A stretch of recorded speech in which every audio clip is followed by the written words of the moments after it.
দশম গ্রেডে বিএসসি প্রকৌশলীদের নিয়োগের সুপারিশ বাতিলের দাবিতে মধ্যরাতে ঢাকার তেজগাঁওয়ে ৭ রাস্তা মোড় অবরোধ করে বিক্ষোভ করেছেন ঢাকা পলিটেকনিক ইনস্টিটিউটের একদল শিক্ষার্থী। আন্দোলনকারীরা বলেন, দশম গ্রেডের উপসহকারী প্রকৌশলী পদের ডিপ্লোমা প্রকৌশলীদের পাশাপাশি বিএসসি প্রকৌশলীদের নিয়োগের বিধান করার সুপারিশ করা হয়েছে। এই সুপারিশের কথা জানতে পেরে বুধবার রাত 11:30টার দিকে ঢাকা পলিটেকনিক ইনস্টিটিউট থেকে একটি মিছিল বের হয়।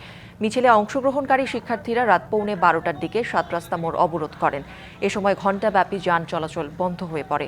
কারিগরি ছাত্র আন্দোলন ব্যানারে আন্দোলনে নামা শিক্ষার্থীরা বলেছেন, দাবি আদায়ে বৃহস্পতিবার থেকে পলিটেকনিক ইনস্টিটিউটগুলোতে পরীক্ষা বর্জন থাকবে।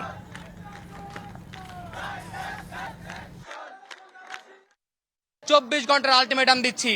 যদি 24 ঘন্টার মধ্যে তাদের এই বক্তব্য, তাদের এই সুপারিশ প্রত্যাহার না করা হয়, সেক্ষেত্রে কিন্তু আগামী 24 ঘন্টার মধ্যে যদি সেই সুপারিশ প্রত্যাহার না করা হয়, আমরা কিন্তু লং মার্চ টু ঢাকা কর্মসূচি ঘোষণা করব। বিদেশ থেকে দেশে রেমিটেন্সের টাকা আসে নিরাপদে।